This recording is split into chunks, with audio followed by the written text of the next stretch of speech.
Welcome back. Today we're going to be assembling a Xtremepower 13-inch sand filter pump. We'll be upgrading from the standard filter that came with the system. It just has a disposable filter you change out to this new sand filter with a built-in timer. This one is a 13-inch and does about 2,600 gallons an hour. The instructions were kind of vague, so this is just kind of help to how to assemble it, and we can hook it up and test it after. And then it comes with the 4-way valve and then everything you see here. Any of the hoses you'll need, you can either hopefully reuse what you have, or you can buy new ones. I had to buy new hoses. My old ones were a little bit brittle from the last few years of using the regular pump, so I figured it's good just to upgrade everything. So this itself is the pump. It has a timer on it all the way up 24 hours. It's going to mount right onto this platform. Comes with two screws. Pretty much you just have to slide the pump until you get it into the right slot, and then the screw drops in. I already did the one screw on this side.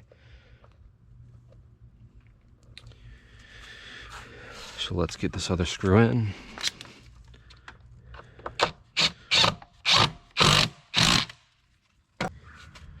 Alright, once this is all screwed in, you'll just want to grab the sand filter section. It has these two tabs on the bottom right here and here.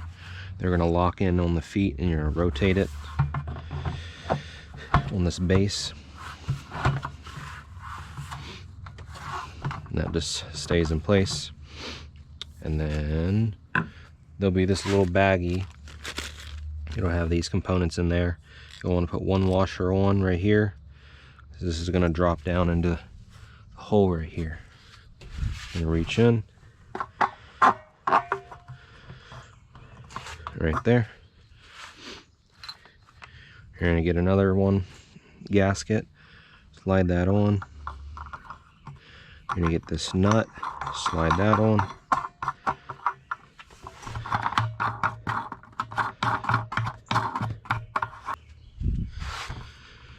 Get that nice and tight. And then there'll be one more little gasket and this cap. So you just drop those in. And that guy's just going to spin on.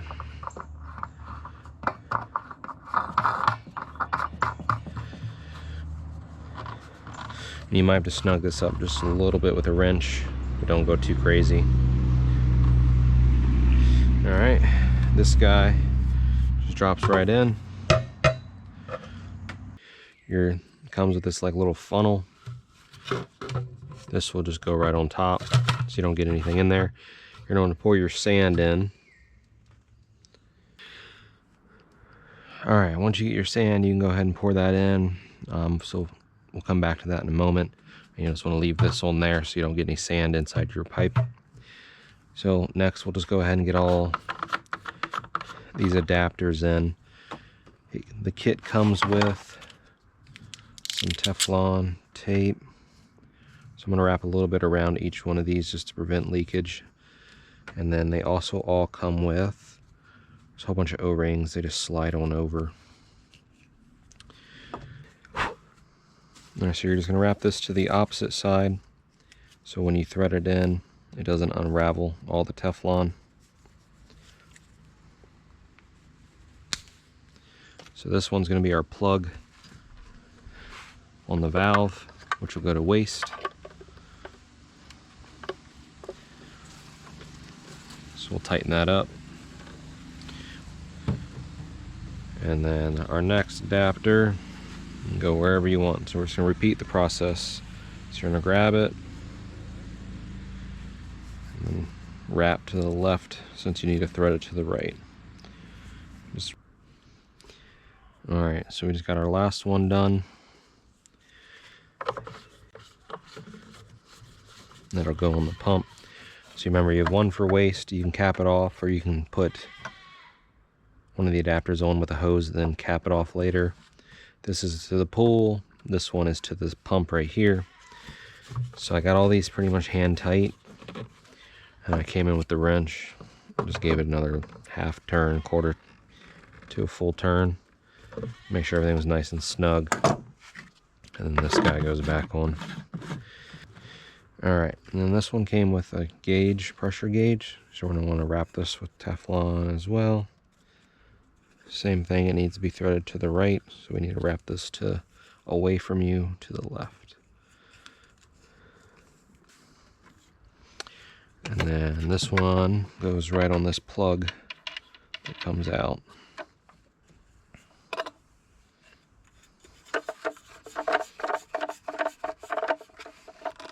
And then this one I just got nice and hand tight. It's not actually going to spin straight. It could have probably been slightly looser, but just in case. So it's nice and tight, straight enough to be able to see it. So we're good on that. Alright, this is a supplied hose. I just went ahead and popped that on. And then we'll use the 2 clamps that came with it to tighten everything up.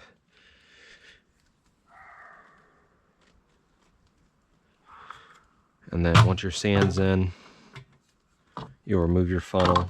You're going to go ahead and grab your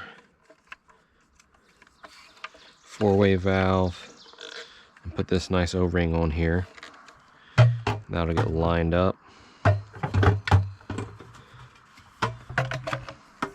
Yours will stay in place, but that'll get lined up however you need to.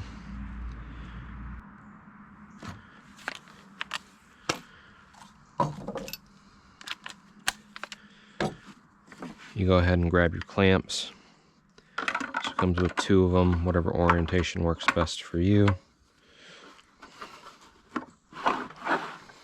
Then you'll grab your 2 screws and your square nuts. I'm just going to grab the drill for a minute, but I'll probably tighten these up with hand with the screwdriver after I get my sand in there. Alright, so that's just snug for now, and then the hose will go. See, this side says pull, this side said pump. So we're going to get that guy lined up. Grab the clamp. Just tighten this up.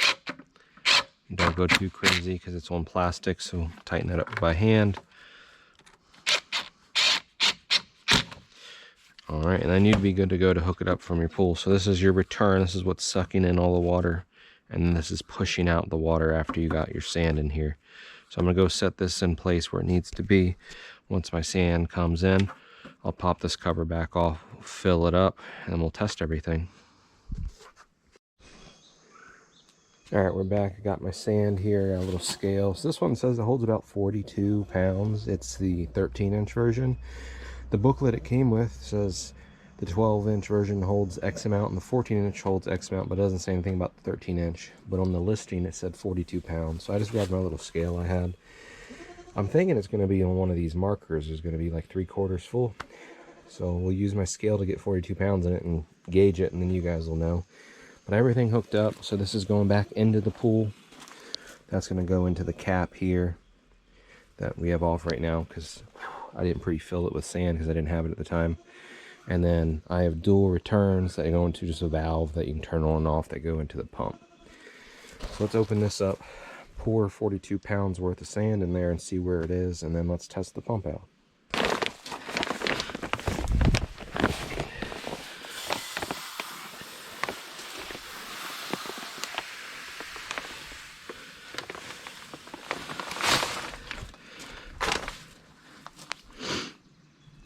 Alright, so that's about 9 pounds left in that bag. So we're right there at that 41, 42 pounds.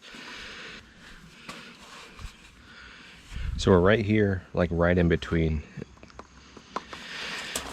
So we're going to be filling it up right in between here. So it's like one side's kind of close. So if you kind of level it out. So you're right in this area. So definitely don't fill up past this line. And you take your funnel back off. You get ready to put this guy back on. I recommend getting... I use it for my water filters for the house because I'm on well. It's just a silicone grease. Just lubricates it so make sure it doesn't leak. This gasket.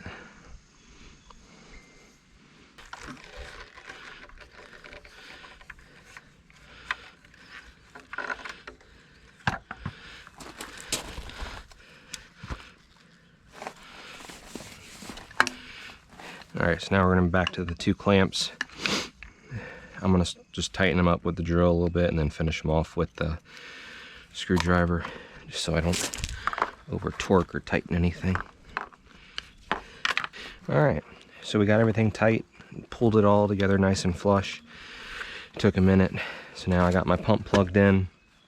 I'm gonna go ahead and open this valve to kind of start to fill up the pump. And then there's this little bleeder right here. You can use your screwdriver or a pair of pliers to crack it open to help bleed some of the air out. And make sure this is on filter. You don't want it anywhere in the middle because you're ready to use it.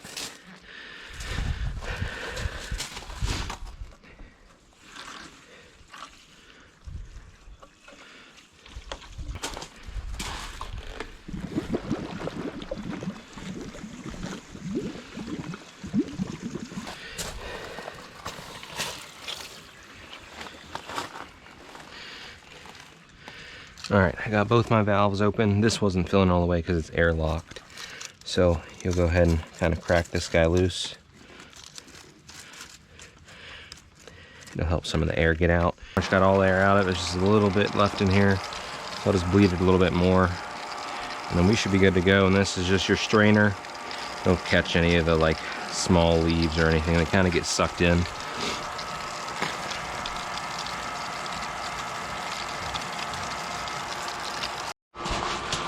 Alright, so I got almost all the air bubbles out of this thing.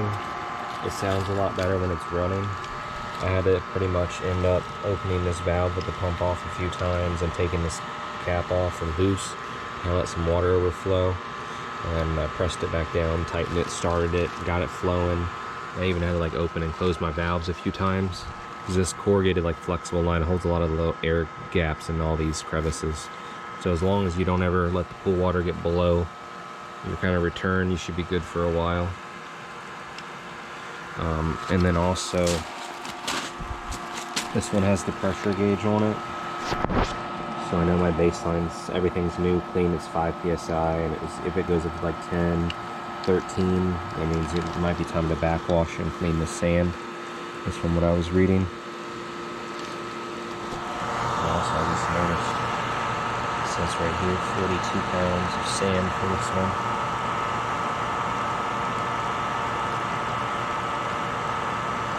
Overall, everything seems to be going well. I've been letting it run for a little while. And then I like this one has the timer on it. So you can set 10 to 12 hours. So this is a 10,000 gallon pool that I have. So it'll cycle the water at least 2 to 3 times with that. Or you can run it continuous for a little bit to get everything, all the chemicals and everything situated. And then just make sure all your clamps are tight, because I had some that were a little loose and they were like dripping. So I just went around and tightened them, and it's been running good for a little while so far. Thanks for watching. Hope this helps. See you on the next one.